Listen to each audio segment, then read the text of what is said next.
Welcome to doctor Maithili's music therapy channel. இன்றைய பதிவிலையும் therapy அப்படின்னா என்ன, what is the therapeutic components அப்படின்னு நம்ம பார்க்கலாம். உளவியல் அடிப்படையில் தெரப்பி என்ற வார்த்தைக்கு பொருள் தெரிந்தா இருந்தாலும் பொதுவாக தெரப்பி என்ன சொன்னாலும் என்ன பார்க்கலாம்.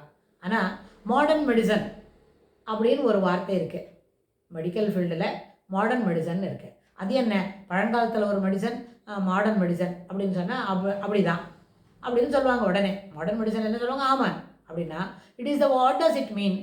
பெரிய அளவில் ஒரு சுகக்கேடு இருக்குது அப்படின்னாலும், சாதாரண சுகக்கேடாக இருந்தாலும் மருந்தோட அளவை சின்ன சின்ன அளவில் ஒரு 2 மில்லிகிராம், 1 மில்லிகிராம், 2.5 மில்லிகிராம், 5 மில்லிகிராம் அப்படின்னு சொல்கிறத துளியான அளவு துளியாக கொடுக்கறதும், அப்புறம் தெரப்பியூட்டிக் அப்ரோச் அப்படின்னு சொன்னாலும் அதுவும் சிறு சிறு அளவில் நம்ம சில செய்திகளை, சில நடைமுறை பாவனைகளை கொடுக்கறது தான் அந்த தெரப்பியூட்டிக் அப்ரோச் அப்படின்னு நம்ம சொல்கிறோம்.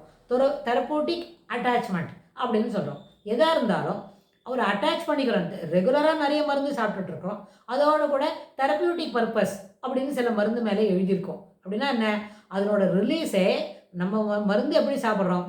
மருந்து முதல்ல ஓரல் மெடிசன்னா என்ன செய்யணும், நம்ம அதை வாயில் போட்டு தண்ணி ஊற்றி முழுங்கிப்போம். இல்லாட்டி போனால் வாயில் போட்டு சாதாரண சூ பண்ணி சாப்பிட்றது அப்படி இருக்கும். சில சமயம் இன்ட்ரா வெயின், அதாவது ஃப்ளூயிடாக இருந்தால், இன்ஜெக்ஷன் போல் இருந்தால் அதை வெயின் மூலமாக உள்ளே தரணும். வெயின் ஆர்டரி ரெண்டு இருக்கும். ஆனால் ஆர்டரி அவ்வளோ சுலபமாக நம்ம ஸ்கின்னுக்கு நியரஸ்ட்டாக கண்டுபிடிக்க முடியாது. வெயின் தான் பார்க்க முடியும்னு சொன்னால் இன்ட்ரா வெயின் மூலிமா, வெயின் மூலமாக அந்த மருந்தை உள்ள ரத்த ஓட்டத்தில் கலக்க செய்யலாம். அது என்ன பண்ணோம், இல்லை அது வெளியில் போயிட்டு அதுக்கப்புறம் சுத்தம் பண்ணிக்கிட்டு உள்ளே வரும்போது ரத்தத்தோடு இம்மீடியட்டாக கலந்துடும்.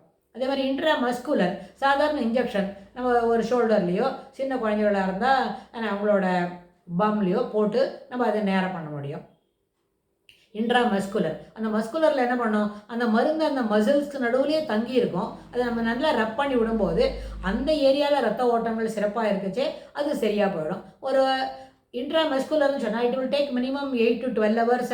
அந்த டிபெண்ட்ஸ் அப்போ அந்த மெடிசனோட பொறுத்து அது கொஞ்சம் சீக்கிரமாக ரிலீஸ் ஆகாமல் இல்லை ஸ்லோவாக ரிலீஸ் ஆகும். After a gap of 12 hours ஆனோடனே அந்த இடத்துல இருக்கிற அந்த இறுக்கம் இருக்கே அது கூட சரியாயிடும். இன்ட்ரா மஸ்குலர் ஓரல் ஆச்சு, அப்போது இன்ட்ராவெயின் பிடிக்கும். இந்த மாதிரி முறையில் நம்ம மருந்தெல்லாம் எடுக்கிறோம்னு சொன்னால் இந்த மருந்து சிறிய அளவில் இருக்கும். அதான் இப்போ நம்ம சொன்ன மாதிரி 2 மில்லிகிராம், 5 மில்லிகிராம், 2.5 அது போலெல்லாம் இருக்கிறதுக்கு அதுதான் மாடர்ன் மெடிசனோட அளவு. இது என்ன செய்யும், துளியான அளவில் நம்ம தெரப்பியூட்டிக் பர்பஸ்க்கு இந்த மருந்தை கொடுத்து அந்த நோயிலேருந்து எப்படி எவ்வளோ அளவில் அவங்க மேலுக்கு வராங்க, நோயிலேருந்து சுகக்கேடுலேருந்து, சுகவீனத்துலேருந்து சுகமான லெவலுக்கு எப்படி வராங்க, சுகமாக இருக்கும் அப்படின்னு சொன்னால் இந்த சுகமானத்துக்கும் சுகக்கேடுக்கும் நடுவில் என்ன கேப் இருக்குது, எப்படி ஸ்லோவாக we are bringing up the patient to the normality அப்படின்னு நம்ம பார்க்குறோம். இது அட்மிட் பண்ணி பார்க்குறதா இருந்தாலும், அவுட் பேஷண்ட்டாக பார்க்குறதா இருந்தாலும் இது ஏற்புடையது தான். எல்லாரையும் நம்ம என்ன பண்ணோம்னா இன்பேஷண்ட்டாக வச்சு பார்க்கணுன்ற அவசியமே இல்லை. சாதாரண சுகக்கேடாக இருக்கும்பொழுது அந்த அந்த பெர்ஸ்பெக்டிவில் மாத்திரம் இப்போ நம்ம இந்த எபிசோடில் பேசுவோம்.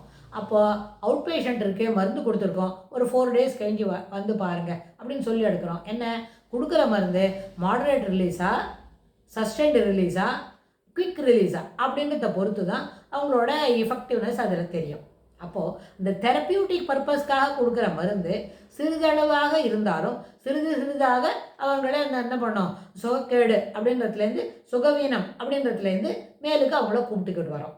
இது போல தான் இந்த தெரப்பியூட்டிக் பர்பஸ்க்கு நம்ம என்ன கொடுக்குறோமோ, மருந்து என்ன கொடுக்குறோமோ, இது எல்லாம் மருந்தை பற்றி பேசுகிறோம். ஆனால் இதுவே இந்த therapy, what is therapy in psychological aspects அப்படின்னா அங்கேயும் இதே தான். இது அவங்களுக்கு அந்த பேஷண்ட்டுக்கு நம்ம எடுத்து சொல்லலாம். இது நிதானமாக எளிமையான முறையில் உங்களோட சுக குறைவு இருக்கே, அந்த சுகவீனம் அது மேலுக்கு உங்களை கூப்பிட்டுட்டு வரோம். பொறுமையாக எடுத்துக்கோங்க. 2 weeks இம்ப்ரூவ்மெண்ட் தெரியும். 4 days you will find the difference. அப்படின்லாம் நம்ம அவங்களுக்கு நம்பிக்கை ஊட்டுற மாதிரி பேசிட்டு அனுப்ப முடியும். ஆனால் இதில் மியூசிக் ஆஸ் எ தெரப்பி என்ன பண்ண முடியும், தெரப்பின்னா என்ன, சிறிதாக கொடுக்கறது, கொஞ்சமாக கொடுத்து மருந்தை கொடுத்து அவங்கள மேலுக்கு கூட்டிகிட்டு வருது. ஆனால் இந்த மருந்தெல்லாம் நம்ம என்ன பண்ணணும், ஒரு குறிப்பிட்ட நம்ம சொன்னோம் இல்லையா, ஒரு வாரம் கழிச்சு பாருங்கள், முதல் 4 டேஸில் இம்ப்ரூவ்மெண்ட் தெரியும், 2 வீக்ஸில் நல்லபடியாக இம்ப்ரூவ்மெண்ட் தெரியும். You can continue take the medication. ஒரு நாளைக்கு த்ரைஸ் டெய்லி சொல்கிறோம்.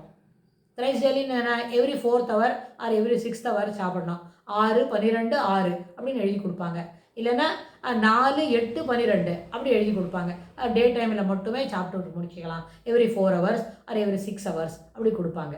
ஓவர் தி பீரியட் இந்த ஏல்மெண்ட்டு, இந்த சுகவீனத்துலேருந்து சோக்கேடுலேருந்து அவங்க வெளியில் வராங்கன்னு சொன்னால் அப்புறம் 3 doses per day வேண்டாம், ஒன்லி ட்வைஸ் இஸ் சஃபிஷியன்ட். அது மாதிரி ஒரு வாரம் சாப்பிட்டுட்டாங்க, they are feeling better, they are coming out of this, அந்த ஒரு ட்ரபுள்லேருந்து வெளியில் வந்தாங்கன்னா once in a day it is sufficient. அப்படி ஒரு 2 weeks சாப்பிட்டா நிச்சயமாக தே ஆர் வெல் ஆஃப் அப்படின்னு. இதெல்லாம் ஒரு டாக்டரோட டேபிளில் தெரிய வேண்டிய விஷயம்தான். ஆனால் இதெல்லாம் தெரப்பியூட்டிக் பர்பஸில் நம்ம உபயோகப்படுத்துகிற சில விஷயங்கள். இதெல்லாம் மருந்துக்கு பயன்படுத்துகிறோம். அதே போல் தான் மியூசிக் தெரப்பியும். மியூசிக் தெரப்பின்னு சொன்னால் அதுவும் மருந்து தான், but it is a direct experience before being transformed into thought and feelings. இப்போ நம்ம சொன்னோம் ஓரல், இன்ட்ராமஸ்குலர், இன்ட்ராவெயின் அப்படியெல்லாம் நம்ம சொன்னோம். ஐவியில் கொடுக்குறோம், வெயினில் மருந்து டைரெக்டாக ரத்த ஓட்டத்தில் கலக்கிறதுக்கு கொடுக்குறோம், மசிலில் நிற்க வச்சு கொடுக்குறோம். ஆனால் இந்த இசை என்பதை ஒரு மருந்து போல் பயன்படுத்துகிறோம் என்ன சொன்னால், அந்த மருந்து டைரெக்டாக நம்ம என்ன பண்ணுறோம், காது வழியாக கேட்குறோம். அந்த ஒலி என்ன பண்ணுறது, இயர் ட்ரம்மை தாண்டி விடுறது, அப்புறம் எலக்ட்ரிக்கல் இம்பல்சஸ் பிரெயினுக்கு எடுத்துன்னு போகிறது. பிரெயினுக்கு எடுத்துன்னு போனோடனே என்ன மாதிரி சவுண்டு இது, எதுக்கு இதுக்கு கொடுத்துருக்கோம், எதுக்கு இது சாப்பிட்ருக்கோமா, எதுக்கு இதை கேட்டிருக்கோம் அப்படின்னு நம்மளுக்கு வரும். இந்த விஷயத்தில் சாப்பிட்றதும் கேட்குறதும் ஒன்று தான். இன்ட்ராமஸ்குலரில் போடுறது எப்படியோ, ஐவியில் போனால் எப்படி இம்மிடியட்டாக ஒரு வேலை செய்யுமோ, அதற்கு முன்னதாகவே காது வழியாக செல்லக்கூடிய அந்த இசையின் என்ன அந்த வைப்ரேஷன்ஸ் நிச்சயமாக நம்மளுக்கு அந்த ஒலி அதிர்வுகள் சிறப்பாக பணிபுரியும். அது எப்படின்னு கேட்டால் அதையும் நம்ம சிறிதளவு தான் கொடுக்குறோம்.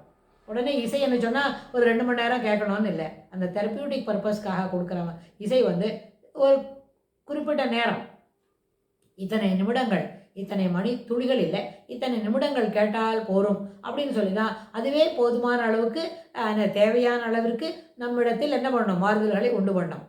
இதை தொடர்ந்து நம்ம கேட்டுக்கணும். இதுக்கு எந்த விதமான சைடு எஃபெக்ட்ஸும் கிடையாது.